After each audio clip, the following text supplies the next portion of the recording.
ईश्वर में विश्वास धर्म का आवश्यक अंग नहीं है।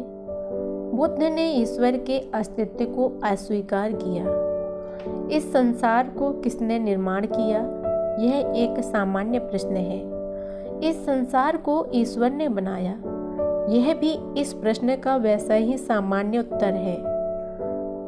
ब्राह्मणी योजना में इस ईश्वर के अनेक नाम हैं, जैसे प्रजापति, ईश्वर, ब्रह्मा या महाब्रह्मा।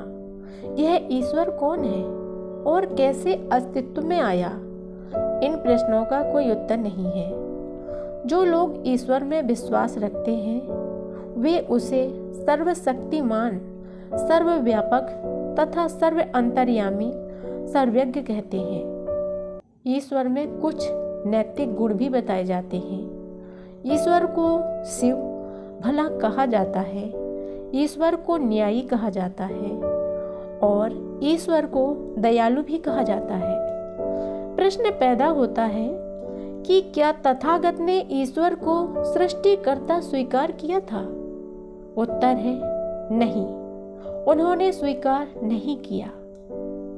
इसके अनेक कारण हैं, जिसके कारण तथागत ने ईश्वर के अस्तित्व के सिद्धांत को अस्वीकार कर दिया। किसी ने कभी ईश्वर को नहीं देखा, लोग केवल उसकी चर्चा करते हैं। ईश्वर अज्ञात है, अदृश्य है। कोई यह सिद्ध नहीं कर सकता कि इस संसार को ईश्वर ने ही बनाया है। संसार का विकास हुआ है, निर्माण नहीं हुआ है। इसलिए ईश्वर में विश्वास करने से कौन सा लाभ हो सकता है? यह अलाभकारी है। बुद्ध ने कहा कि ईश्वर पर आश्रित धर्म निराधार कल्पना है, इसलिए ईश्वर पर आश्रित धर्म को मानने का कोई लाभ नहीं है। इससे केवल अंधविश्वास उत्पन्न होता है। बुद्ध ने इस प्रश्न को यूं ही नहीं छोड़ दिया। उन्होंने इस प्रश्न के विभिन्न पहलुओं पर विचार किया है। वे आधार अनेक हैं जिनके कारण भगवान बुद्ध ने ईश्वर के अस्तित्व के सिद्धांत को अस्वीकार कर दिया। उनका तर्क था कि ईश्वर के अस्तित्व का सिद्धांत सत्य पर आधारित नहीं है। भगवान बुद्ध ने वशिष्ठ और भरद्वाज के साथ हुई अपनी बातचीत में इसे स्पष्ट कर दिया था। वशिष्ठ और भरद्वाज में एक विवाद उठ खड़ा हुआ था कि मुक्ति का कौन सा मार्ग सच्चा है और कौन सा झूठा है। जिस समय भगवान बुद्ध महान भिक्षु संघ के साथ कौशल जनपद में चारिका कर रहे थे, उनका मनसाकत नाम के ब्राह्मण गांव में अचिरवती नदी के तट पर एक अम्ब वन में ठहरना हुआ। वशिष्ठ और भरद्वाज दोनों मनसाकत नाम के नगर में रहते थे।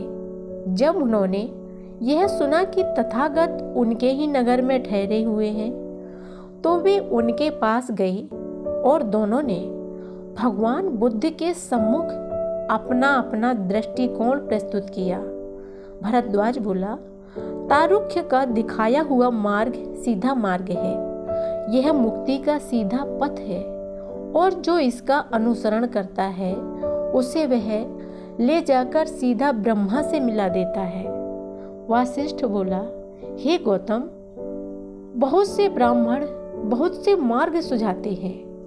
अधर्व ब्राह्मण, तैत्तिरीय ब्राह्मण, कंछोक्य ब्राह्मण तथा भीहुवर्गीय ब्राह्मण, वे सभी उनके द्वारा बताए गए पथ का अनुसरण करने वालों को ब्रह्मा से मिला देते हैं। जिस प्रकार किसी गांव या नगर के निकट पास अनेक मार्ग होते हैं, किंतु वे सभी आकार उसी गांव में मिलते हैं, उसी प्रकार से ब्राह्मणों द्वारा दिखाए गए सभी पथ ब्रह्मा से जा मिलाते हैं। तथागत ने प्रश्न किया, तो वशिष्ठ, क्या तुम्हारा यह कहना है कि वे सभी मार्ग सही हैं? वशिष्ठ बोला, श्रमण गौतम, हाँ, मेरा यही कहना है। लेकिन वशिष्ठ, क्या तीनों वेदों के जानकार इन ब्राह्मणों में कोई एक भी ऐसा है जिसने ब्रह्मा का आमने सामने दर्शन किया है? गौतम, वास्तव में नहीं। क्या तीनों वेदों के जानकार ब्राह्मणों के गुरुओं में कोई एक भी ऐसा है जिसने ब्रह्मा का आमने सामने दर्शन किया हो? गौतम, निश्चय से नहीं। तो किसी ने ब्रह्मा को नहीं देखा, किसी को ब्रह्मा का साक्षात्कार नहीं हुआ। वशिष्ठ बोला, हाँ, ऐसा ही है।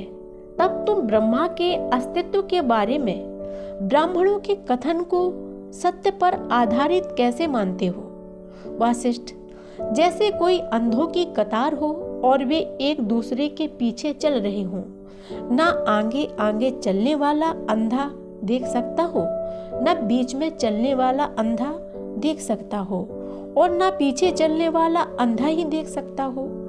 इसी तरह वशिष्ठ, मुझे लगता है कि ब्राह्मणों का कथन भी केवल अंधा कथन है। ना आगे चलने वाला देखता है, ना बीच में चलने वाला देखता है, और ना पीछे चलने वाला देखता है। इन ब्राह्मणों की बातचीत केवल हास्यपद है, शब्दों का अंबार मात्र है, व्यर्थ की बात है जिसमें सार कुछ भी नहीं है। वशिष्ठ, क्या यह ठीक ऐसा ही नहीं है जैसे किसी आदमी का ऐसी स्त्री से प्रेम हो गया हो जिसे उसने कभी देखा ना हो? वशिष्ठ बोला, हाँ, यह तो ऐसा ही है। वशिष्ठ, अब तुम क्या सोचते हो यदि लोग तुमसे पूछें, अच्छा मित्र, तुम जिस प्रदेश की सबसे सुंदर स्त्री से इतना प्रेम करते हो और उसे चाहते हो, वह कौन है? क्या वह एक कुलीन स्त्री है अथवा ब्राह्मण स्त्री है, वैश्य है अथवा शूद्र है? यदि ईश्वर सर्वशक्तिमान है तो मनुष्य को क्यों पैदा किया?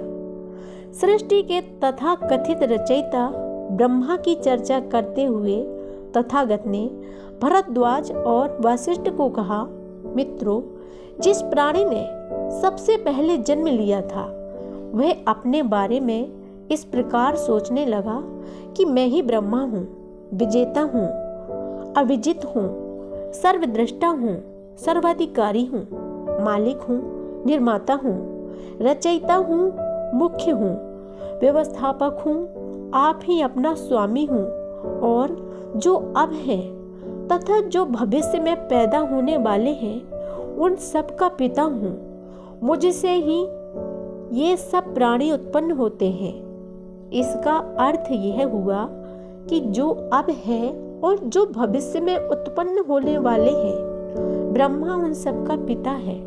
तुम्हारा कहना है कि यह जो पूज्यनीय, विजेता, अविजित ब्रह्मा है, जो अब है तथा जो होंगे उन सब का पिता, जिससे हम सबकी उत्पत्ति हुई है, ऐसा ब्रह्मा स्थायी है, सतत रहने वाला है, नित्य है, अपरिवर्तनशील है, और वह अत्यंत काल तक ऐसा ही रहेगा। तो हम जिन्हें ब्रह्मा ने उत्पन्न किया है, क्यों यहाँ आए हैं? क्यों हम सभी अनित्य हैं, परिवर्तनशील हैं, अस्थायी हैं, मरण धर्मी हैं? वशिष्ठ के पास इसका कोई उत्तर नहीं था। तथागत का तीसरा तर्क ईश्वर के सर्वशक्तिमान होने से संबंधित था। यदि ईश्वर सर्वशक्तिमान है और सृष्टि का कार्यक्षम कारण है, तो फिर इस कारण से आदमी के अंदर कुछ करने की इच्छा ही उत्पन्न नहीं हो सकती, न ही उसके लिए कुछ करने की आवश्यकता हो सकती है, न ही उसमें कुछ करने का संकल्प हो सकता है, और न ही प्रयास करने का। आदमी को निष्क्रिय रहकर संसार के किसी भी मामले में कोई भूमिका नहीं निभानी चाहिए। यदि यह ऐसा ही है तो ब्रह्मा ने आदमी को पैदा ही क्यों किया? इसका भी वशिष्ठ के पास कोई उत्तर नहीं था। तथागत का चौथा तर्क था कि यदि ईश्वर शिव है, कल्याण स्वरूप है, तो आदमी हत्यारे, चोर, व्यभिचारी, झूठे, चुगलखोर, बकवादी, लोभी, द्वेषी और कुमार्गी क्यों हो जाते हैं? इसका कारण अवश्य ही ईश्वर को होना चाहिए। क्या किसी भले शिव स्वरूप ईश्वर के अस्तित्व में रहते यह संभव है? यदि ईश्वर न्यायी, दयालु है तो संसार में घोर अन्याय क्यों? तथागत का पांचवा तर्क ईश्वर से सर्वज्ञ, न्यायी और दयालु होने से संबंधित था। यदि कोई ऐसा सर्वोच्च सृष्टि करता है जो न्यायी भी है और दयालु भी है, तो संसार में इतना अन्याय क्यों व्याप्त है? भगवान बुद्ध का प्रश्न था। उन्होंने कहा, जिसके पास भी आंखें हैं वह इस विभत्स दृश्य को देख सकता है। ब्रह्मा अपनी रचना को ठीक क्यों नहीं बनाता है? यदि उसकी शक्ति इतनी असीम है कि उसे कोई सीमा बांध नहीं सकती है, तो किसी के कल्याण के लिए उसके हाथ का फैलना इतना दुर्लभ क्यों होता जाता है? उसकी सारी की सारी सृष्टि क्यों दुख का दंड भोग रही है?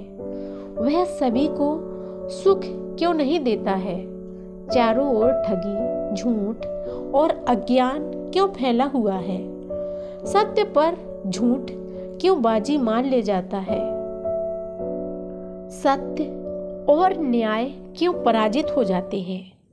मैं तुम्हारे ब्रह्मा को परम अन्यायी मानता हूँ, जिसने केवल अन्याय को आश्रय देने के लिए ही इस जगत की रचना की है। यदि कोई ऐसा सर्वशक्तिमान ईश्वर है जो प्राणियों में सुख अथवा दुख पैदा करता है और जो उनसे पाप और पुण्य कराता है, तो ऐसा ईश्वर भी पाप से संता है। या तो आदमी ईश्वर की इच्छा के अनुसार कार्य नहीं करता है, या ईश्वर न्यायी और नेक नहीं है अथवा अंधा है। ईश्वर के अस्तित्व के सिद्धांत के विरुद्ध उनका अगला तर्क यह था कि ईश्वर के अस्तित्व के इस प्रश्न पर चर्चा करने से कोई लाभ नहीं होने वाला है। भगवान बुद्ध के अनुसार धम्म का केंद्र ईश्वर और आदमी के बीच संबंध में स्थित नहीं है, यह तो आदमी और आदमी के बीच संबंध में निहित है। धम्म का प्रयोजन यही है कि वह आदमी को शिक्षा दे कि वह दूसरे आदमियों के साथ कैसा व्यवहार करे, ताकि सभी आदमी प्रसन्न रह सके। अंधविश्वास सम्यक दृष्टि का शत्रु है। एक और भी कारण था जिसके चलते तथागत बुद्ध ईश्वर के अस्तित्व में विश्वास रखने के सिद्धांत के विरोधी थे। वह धार्मिक अनुष्ठानों, संस्कारों और क्रियाओं के विरोधी थे। उनके विरोध का आधार यही था कि ये सब अंधविश्वास के घर है और अंधविश्वास उस सम्यक दृष्टि का शत्रु है जो तथागत के आर्य अष्टांगिक मार्ग का सबसे महत्वपूर्ण पक्ष है। तथागत की दृष्टि में ईश्वर में विश्वास अत्यंत खतरनाक बात थी, क्योंकि ईश्वर में विश्वास ही प्रार्थना और पूजा की प्रभाव उत्पादकता में विश्वास पैदा करता है, और पूजा एवं प्रार्थना की जरूरत ने ही पुरोहिती को जन्म दिया, और पुरोहित ही वह दुष्ट प्रकृति थी जिसने सभी प्रकार के अंधविश्वास को जन्म दिया और उसके द्वारा सम्यक दृष्टि के विकास को नष्ट कर दिया। ईश्वर के अस्तित्व के विरुद्ध दिए गए इन तर्कों में से कुछ व्यवहारिक थे, किंतु अधिकांश धम्म विज्ञान से संबंधित थे। तथागत जानते थे कि ये ईश्वर के अस्तित्व के विरुद्ध एकदम मारक तर्क नहीं है, लेकिन इससे ऐसा नहीं मान लिया जाना चाहिए कि तथागत के पास कोई मारक तर्क था ही नहीं। एक तर्क उन्होंने प्रस्तुत किया जो निस्संदेह ईश्वर में विश्वास के लिए घातक है। यह उनके प्रतीत समुत्पाद के सिद्धांत के अंतर्गत आता है, जिसे उत्पत्ति की पर निर्भरता के सिद्धांत के रूप में जाना जाता है। इस सिद्धांत के अनुसार ईश्वर का अस्तित्व है या नहीं है, यह मुख्य प्रश्न ही नहीं है।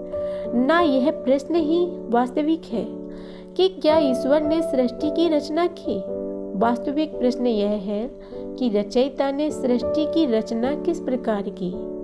यदि हम इस प्रश्न का ठीक उत्तर दे सकें कि संसार की रचना कैसे हुई, तो उसमें से ईश्वर के अस्तित्व के सिद्धांत का कुछ औचित्य सिद्ध हो सकता है। ईश्वर के दृष्टि का रचयिता होने में विश्वास करना धम्म नहीं है। महत्वपूर्ण प्रश्न यह है कि ईश्वर ने पदार्थ को शून्यता अभाव से उत्पन्न किया अथवा उसने किसी अन्य पदार्थ से पदार्थ सृष्टि की रचना की। यह विश्वास करना असंभव है कि किसी पदार्थ के बिना अभाव किसी पदार्थ की रचना की गई थी।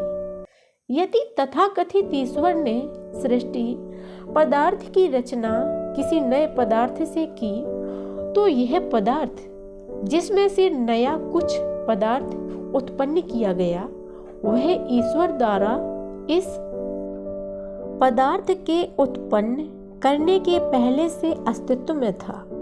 इसलिए ईश्वर उस कुछ पदार्थ का रचयिता नहीं स्वीकार किया जा सकता।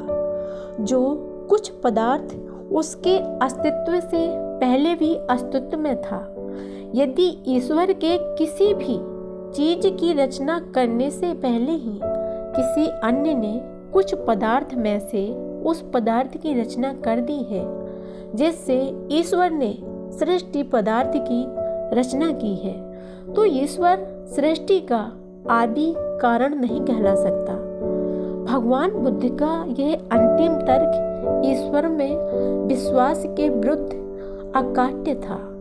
आधार वाक्य ही में मिथ्या होने के कारण ईश्वर के सृष्टि का रचयिता होने में विश्वास करना धम्म नहीं है। यह केवल भ्रांति में विश्वास करना है।